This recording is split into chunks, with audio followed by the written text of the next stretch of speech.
Thank you for being a good sport. No, thank you for inviting me to your show. So I'm very honored. No, thank you. Hello, ladies and gents. I'm RN Glenn, aka Nurse Dad, former Navy Hospital Corpsman, current ER nurse, and host of the Nurse Dad podcast, available on both YouTube and Spotify. And I'm excited about my guest today. This is Crystal. And you have a podcast, Venting with Us, right? That's on iHeartRadio and Spotify, I believe.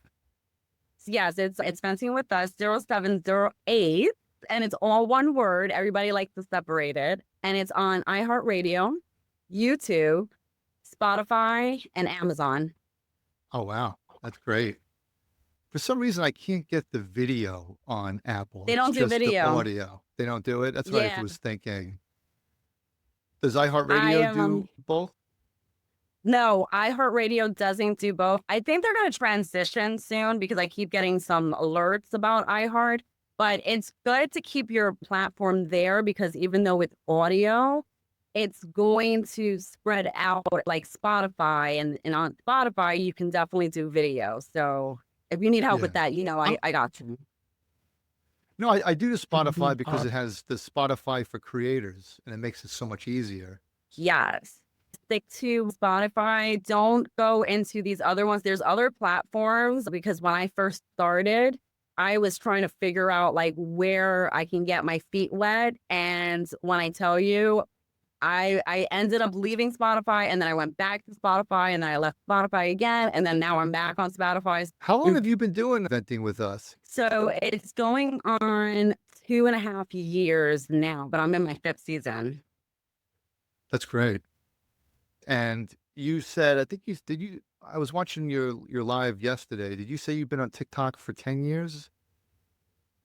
No, I wouldn't say 10 years. I've been on social media for over 10 years in Okay, you got social general. media. Yeah, on TikTok. I've been on TikTok for it's been a while now. It's going to 10. It's Yeah. definitely going to 10 because it's been like 6, 7 years since I've been on TikTok. But my I like the platform again, No, go no, ahead. I'm continue. sorry. No, no, it's a delay. It was the delay. Oh, I was gonna say, but like everything else, you have to build your platform. I was not consistent with it, and consistency is the key. Yeah, I've learned that. I've learned too, like sometimes I think you go through phases where you think the algorithm is so against you, and then you put something out there that really does well, and you have to like be introspective and say, okay, what is it that I'm making? Is it genuine? What are my strengths? What am I bringing?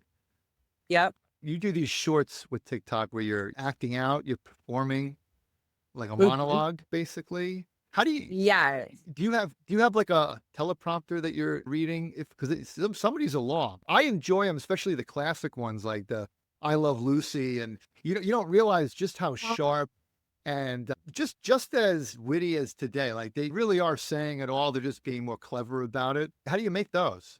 No, there is no teleprompt for, I don't know if you know this, many people that have been following me for the last 10, 15 years of my career. I started out as an actress. Uh, So that's all like just training and technique that I used. What I do is I record it. I listen to the audio first and then I'll go ahead and then record it because then my brain is working to see how I can enhance the reenactment. And then I'll go ahead and then I'll watch as long as everything is good. I send it out into the universe and it does this little thing there. you pump out a lot of them. That's some good memorization skills there. I do 10 every single day. I post Wow. on TikTok and I also post on YouTube. Um, Nobody has their niche. I had to figure out what was going to be for me. And the fact that you love the old school, that's where I started. I do love my I Love Lucy and my Golden Girls and, Yeah. all of that. And that really hit a lot of people, especially on Twitter, because I post on Twitter as well. And I have so many people that say, I never knew who I Love Lucy was and the show. And, thanks to your videos, now I know exactly what it is. And I love the show. And that was the goal.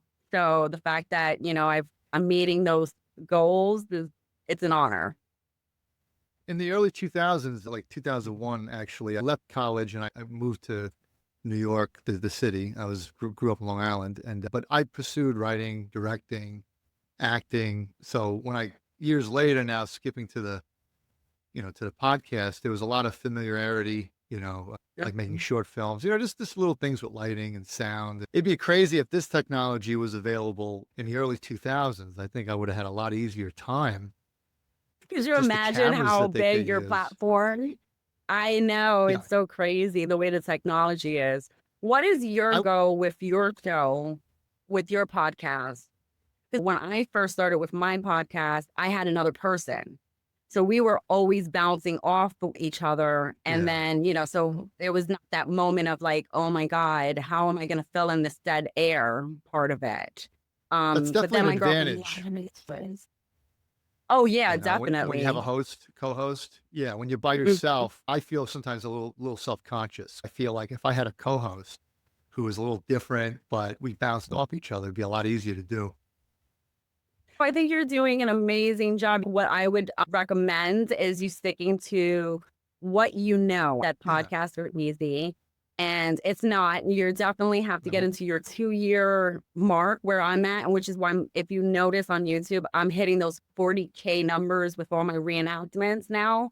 And I'm Yeah. like, oh my God, the show is getting now more views, especially when I did the Valeria case. I had like over 200 and something views on that, which is not a lot, Yeah. but a great pickup from where I started. But Yeah. keep I doing had a it little out taste. there. I had one No, story God. that got 800,000 views, and it was about a suicidal patient and charting, and I guess it really hit a nerve in a good way in terms of Yes. like beware, make sure you're charting and doing your due diligence with documentation, especially with suicidal patients. It was really cool to see that. I think it's Eight. my Instagram. It was like 2,500 people followed based on that one video. I was like, holy moly, You like. see? But to answer your question, I just like talking to people. I just like getting to know people. I was looking at social medias. Maybe I was seeing a lot of the negative side, and I got two kids, and I'm like, let me go out there and try to bring something positive. Part of it was I might be a little bit bored as a nurse because I've done a lot, and as Mhm. much as I feel like I can take it, and I like the aspect of talking to meeting new Right. nurses and meeting new patients. Just last night, there was a nurse. She had to go to the airport to pick up her son. She's going through menopause. She's considering HRT, and I'm like, I just made an episode with a Manhattan doctor on that. You should listen to that, And she did. It's pretty cool that I can provide something like that. What was your goal with your podcast? Because it's crazy when you think about it. It's such an easy idea to have. Oh, I'll start a podcast, and then when you start getting rolling, I think we both simplified it for ourselves, but it still is intricate. There's still a lot of trial and error, Mm. technical side, how you're saying something, what you're saying. It really is intricate. For me, that was definitely hard because once I lost my partner, I was like, oh no, where do I go from here? you know? Yeah. But I knew that I definitely I have been in the medical field for years. And when we were getting into a point where a lot of people did not understand the behind the scenes part of it and Yeah. and understanding what happens in the waiting room into the next room into this. I thought that was important to make sure that people were more aware, just as like when you do like the emergency room and your military background, know certain things about that. And it's great to educate people and to inform them that these things are happening. Prime example, just last week, I've been waiting for an MRI to get approved for authorization. The girl in the office for over 2 weeks said, no, it's been getting denied. They need more clinicals. I said, something doesn't make sense. I've been doing this for a very long time. You're not going to like outsmart me. So I called Yeah. the insurance company and they're like, we just got these medical records at 6 o'clock on a Friday. There- of course, it's not going to be approved. And I said, ding, ding, ding, ding, ding. Okay, this is exactly what I'm talking about. And this is why I'm always trying to make sure people are more aware of what's going on, especially in the medical field. The other thing is that I'm really good with the documentaries, and a lot of people love documentaries. They Oh yeah. love that rawness. So for me, that's where I started seeing my platform grow and getting more followers, because they love that view and that different side of me. So that worked for me. It sounds like you combine both what you do in the medical field with what you used to do as an actress. You kind of just found your happy medium. Yes. And I think it helped also with the reenactment because for me, acting is a dead space. People still want to be an actor. It's not a field that I would recommend for people to go into now. If you want to go into the acting, definitely look into a different part of it. And I still love being an actress. I still do films. I'm doing actually a short film, hopefully next month. I'm not Oh, going that's to jinx cool. it, but people love funny stuff. They want to be reminded, we're especially that, we're going through whatever it is in the world. I think people need that laughter, that joy. So when I started doing the reenactments, I used to get a lot of hate. People used to say to me, really? You have no talent. This is not, working, blah, blah, blah. And then once people started actually understanding what I was doing and it was making them laugh, that's when I started seeing my numbers, like, and my views and all the compliments. And I really do it to make people's day happy. And I want them to have that little bit of joy in their life, or even if it's for a second for me. And that's one of the challenges when you start the podcast because you have to ask yourself, well, how long do I want to do this for? What's my niche? When I started it, it was just to make YouTube videos. Sometimes they were 2 minutes Mhm. long, sometimes they were 15. It was very YouTube oriented. And then when I decided to have a podcast, I'm like, okay, well, this is more of a long form. And I do like long form things. I know that I can have interviews with people and have original people on. I know that that's my strength. Doing what you're doing on that performance side, I know that's not something I'm going to reinvent but that's one of the things you have to figure it out. A lot of the podcasts I like, I felt that an advantage because it says comedian, and if you go on under comedian, you can go anywhere with that. But it's like if you're going to have a podcast, like my challenge was like it's okay if it's military medical related, but Mhm. it expands into wellness. What is that? That's Right. yeah. But So I you're do killing it. want to ask you, like, You inspire me though. I saw what you uh, did, and I think even before I had this Descript that I was doing Zoom, and I'm like, I need to expand past Zoom. Zoom is great, but I wanted something different and easier. And I'm yes, like, and I hit you I up. I'm like, what do recommend you with the do? And camera you and know, yeah, it's hard. And what yeah. I find is that nobody really wants to share the information with people. And I get it because people work so hard to, get their platform started, this end little secret. I don't like to do that to people because I know what the struggle is. It's not like we're in competition. We have two different topics. No, I may not get to the 800 view things like you and get the 200 no, that followers, was one but I'm at a video. million. One video. It One doesn't video. matter. It doesn't matter. But my But whole thing is yeah. but like what you said, even if there was another person who wanted to make the same themed podcast as me, it's like, Mhm. yeah, do well. And then maybe we'll do like a mashup or something and we'll combine followers somehow. We'll do like a video together or something like that. Like it only makes things better when you have more people who are successful Absolutely. at it. Yeah, I think that's why I love, not that I don't love my TikTok family community. I love them to bits and pieces. They actually made me more where I am today. But even on YouTube, I went on and I was talking about this. I think I was talking about this today and the other day. I went on and I had over 40K people remix my videos. And I was like, Yeah. oh my God. And that love, that able to just touch somebody in that way is just amazing. They're like, how did you think I did? And I'm like, "I-" That's and that's cool. all people Yeah. really want to hear, It's like, because people are scared to put themselves out there. Yeah. And I want people to feel comfortable. I don't care if the video sucks. I don't want to make them feel bad in any way. I want to inspire, and that's my goal. And that's always been my goal, which is why I left the medical field and really wanted to stay in my field as an actress. I just love it so much. Yeah, to entertain and inspire. I always say that. Like it's just that's why I'm doing this, and it's been fun. It's a lot of work. It is work, but it's also a Yes. lot of fun. And to meet people like yourself and even to reacquaint with people that I haven't spoken to for years, I'll have them on and I get to know them in a different way. That's really cool. I think you're doing an amazing job. I love doing the podcasting because I get to meet people like you doing your own little style to it. And I do go on other people's podcasts and I see what they're doing. Not that you want to copy or anything, but it's great to just have these conversations, like I told you, Yeah, the own talking. absolutely. And Oh, that's how yeah, you right. get your, Yeah, I had a which live. I had a we'll talk live. about. I had a live and I made a statement. I think you heard because I think I prefaced it, but I think you heard I said something like I don't even listen to people who don't have kids. That should not have come off that way because first off, I didn't even have kids till I was 38. So the last thing that I'm doing is signing with people who have, as a prereq that they have to have children. But I was more commenting on people who just seem for all the selfish reasons to just want to be doing their own thing and they isolate themselves into this think tank vacuum where they don't really test themselves anymore. They don't tolerate anything. They don't learn new things. I counted that a little bit, and they say statistically speaking, a lot less people are having kids. And so my fear is that if you have all these people who are kind of like just focused on their own thing, and where's that gonna lead?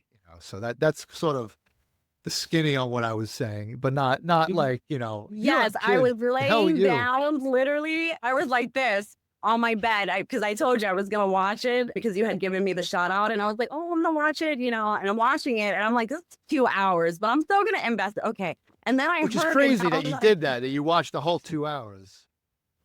"Oh, You watched I the was whole 2 very hours. invested." I did. It took And that was me 2 days.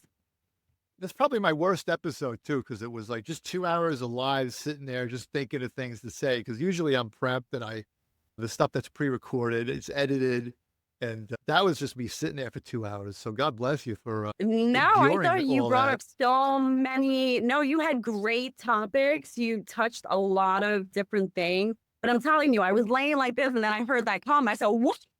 Oh, wait a minute. We're gonna go down on this." Yeah. Yeah, And I well, I'm and I glad you brought love it that up. you brought.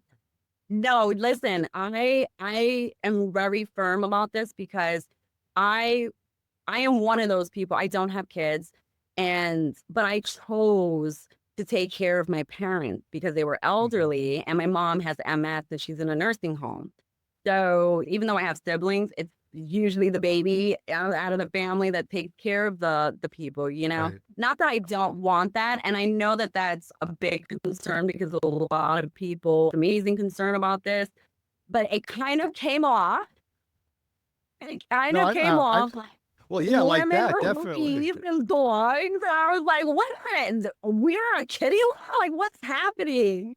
And I wasn't just talking about women, I was talking about men and women, but not in such a black and white way. You're obviously you don't fit the mold, but yeah, those people that for selfish reasons kind of isolate themselves and those are and I'm I've had so experience with curious, with know people what like you that. mean by that. So that's what I'm curious Well, about.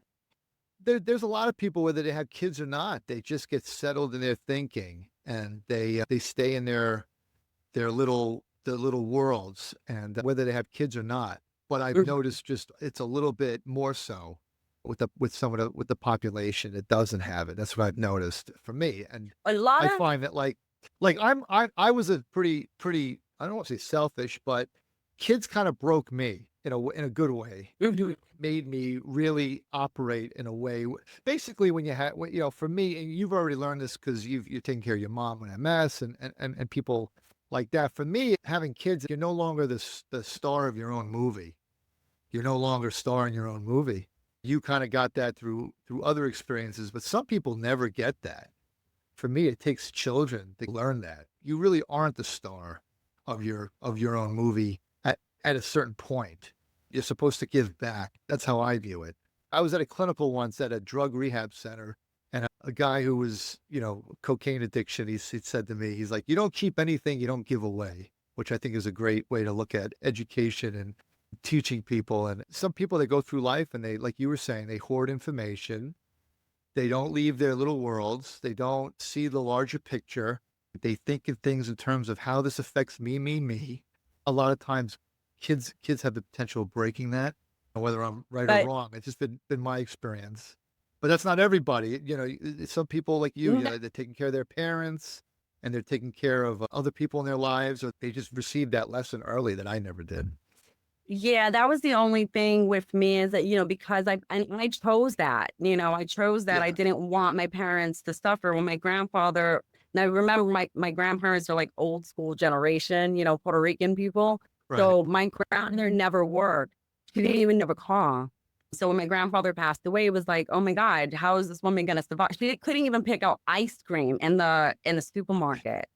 So I chose to put my life on hold to make sure that she had a good life up Yeah. until the end.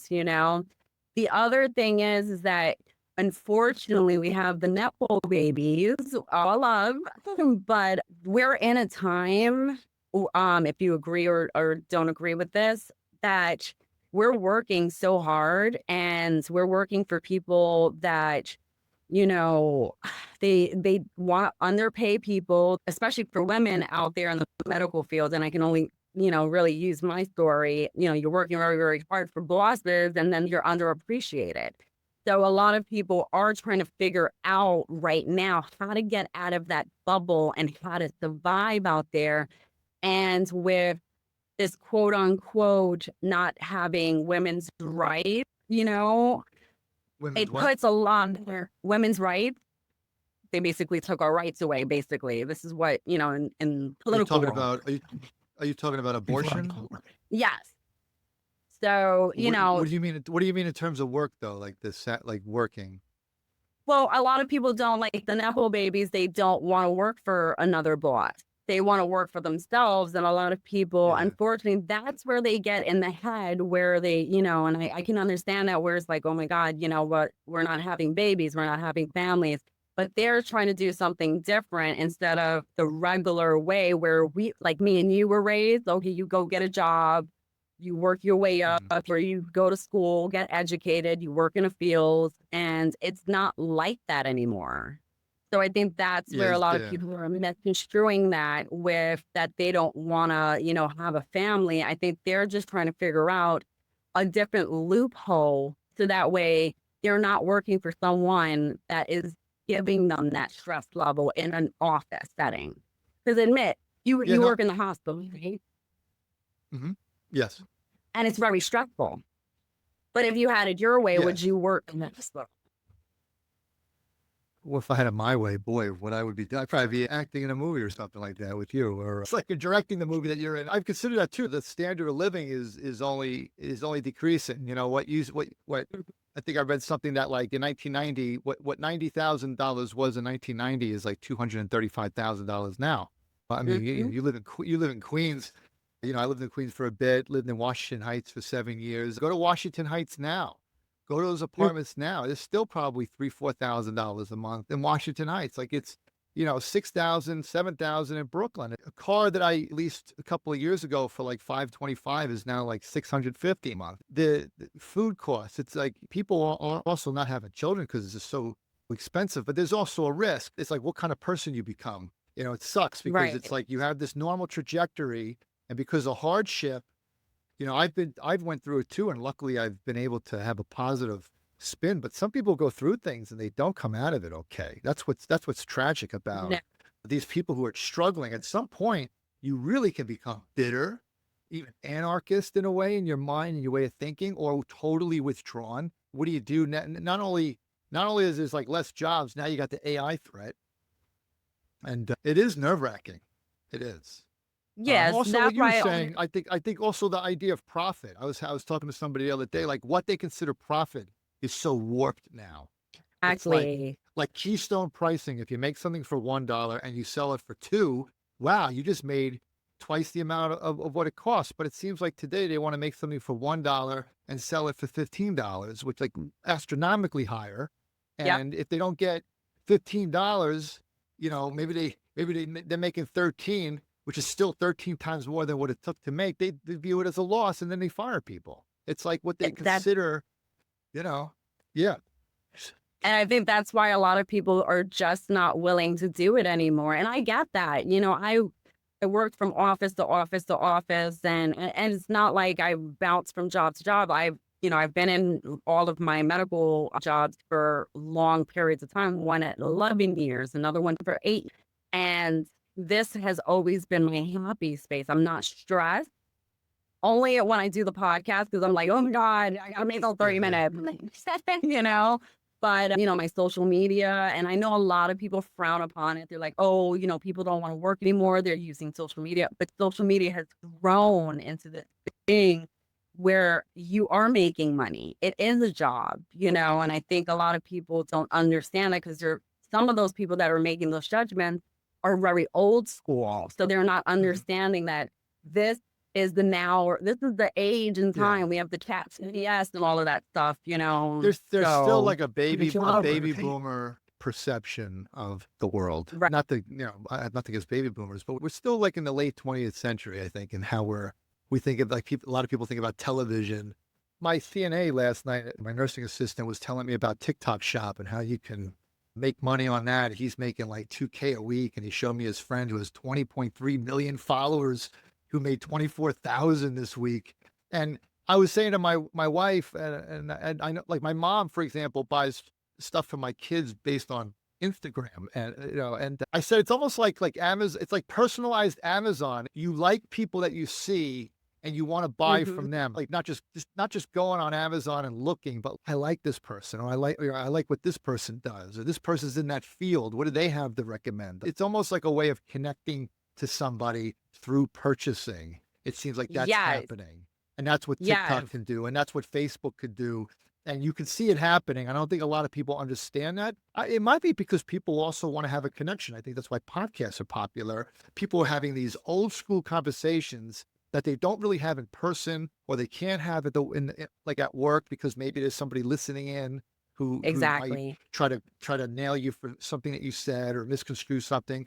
And I think it's like that need for connection. Like you're shopping, but you're also Mhm. trying to connect to somebody you're buying from. I don't know if that makes sense. Oh, no, 100%. And it's so funny that you brought that up because my girlfriend Amanda, she's the one that got me more into the TikTok, and she helped me build up my community. And she does makeup tutorials. And she had literally sent me a message yesterday. She responded back today. She's like, oh my God, your makeup looks so good. What do you? I'm like, girl, it's Tarte Face. Go on my link. You can buy it from me. She's like, okay, it's like I love that. And you're absolutely right. When you have your community, whether if you're on TikTok or you're on Instagram, I stay away from Instagram. They scare me over there. Oh yeah. But, even if it's on YouTube, those people, because they feel so connected with you, they're like, oh my God, okay, I will purchase it off for her because I know her. I see her on her lives. I know that she's being authentic. And that's what people want. They want you to be authentic, and they just don't want to buy stuff that they don't know. And they know with me, I'm going to be like, no, don't buy that crap. Yeah, It's like, or don't do it's that, true. or, I'm always going to give the best advice. And it's just like what you do on your podcast. You're giving them the best advice. And you're right. People do listen to podcasts, and it's a very, very popular thing right now, especially in the offices. And if someone's into your show, they're getting so much information, and they're probably, wait a minute, this is not good for me. I'm so glad that he mentioned that on his show. Yeah. Yeah, it's just a way to have stories with people, and it's not to preach or tell people what to do. It's just to give them context on something so they make their own decision. TikTok is pretty cool. I've gone live on Instagram and TikTok together because I have like the two phones. But what I like about TikTok is people really do engage. Like they really talk to you. And Yes. even today, one of my heroes, I love Sylvester Stallone, and he was on TikTok live today. And he didn't answer any questions I asked him, but it was cool to know, like in this moment with somebody I respect and I like, they're on this platform and I'm on this platform at the same time. But I was surprised Right. how interactive it is. It is cool that somebody is live. It does allow you to feel like you get to know them more. So Mhm. I'm definitely gonna try to do it more, like every Sunday for a little while. And yeah, people Hard. ask me some gnarly questions. It's hard, but definitely do the No, that's lives. it. You're gonna be so good at that. Yeah. And then I Well, can you go got it into your down live. pat. Yeah. I don't even know how that works. I just learned that the other day with I think I was doing a live and there was like a thing to co-host or something. I'm like, I don't even know what that is. I gotta look into it. I feel like such an old man. No, don't feel bad. I do it all the time. I literally said it on my live today. I said, yeah, I hit some button and then I was in a whole battle match and I was like, oh my God, get me out of here. Because I don't do battle matches at all. So don't worry, we're all learning and growing. But do you feel sometimes, you feel like the heaviness of social media, even the from the good to the bad. You feel like maybe you're swimming a little too far away from shore, even though you're doing something that you like. It might just be that day, or maybe there's some people they've just been a little weird with you. You're doing your live, and you feel like you're a little too far from shore, like you have an off day or something like that. No, I'm blessed that I still have not come across that. I am noticing it now where I'm out and about and some people do recognize me. Again, because I've been doing this for like over 15 years in acting. Yeah, And I know so many people. And I'll give you a prime example. I was at the supermarket the other day and this guy, he was following me in the supermarket. And I know it's like, and it's not because I was a female. It was very off because then I went into the frozen aisle and he was slamming the doors. And then when I got into my car, he was behind me. That stuff freaks me out. But when I'm on social media, I have such a good community that they know the rules and they yeah. know that, you're going to get blocked if you say something. And of course, you're going to get those one or two people in there, but a lot of people have been very respectful. So I'm very blessed on that end. And I kind of feel like it's just, for me, it's like riding a bicycle. Yeah. Yeah, you set the tone. Well, I don't want to keep you on too long. I really appreciate you coming on here. What was Inviting me. a lot of times I have people on, a buddy of mine who got his legs blown off in Iraq, and the doctor who's leading the way in women's health in Manhattan, and other people, and you have like these hour and a half conversations. But with you, it was like, let's just go on and just talk about what we're doing, where we are. I just want to ask you, what was the biggest technical challenge you ever came across when you started your podcast? Was it the lighting, the Oh my, camera, the what was it? oh I my felt God. like there was like, yeah, It's everything. I always have technical everything. issues. Did you see my blooper? My camera went this way while I was recording. It was definitely a camera, which now I'm using to give you, I don't know what camera, but you have good lighting from what I see. So definitely don't change what you're doing. I'm using a Mate 4K, which has high definition, and it has a microphone in it. So it definitely camera. I can show you what I was originally using, and you'll be like, "Oh my God, that was a dinosaur."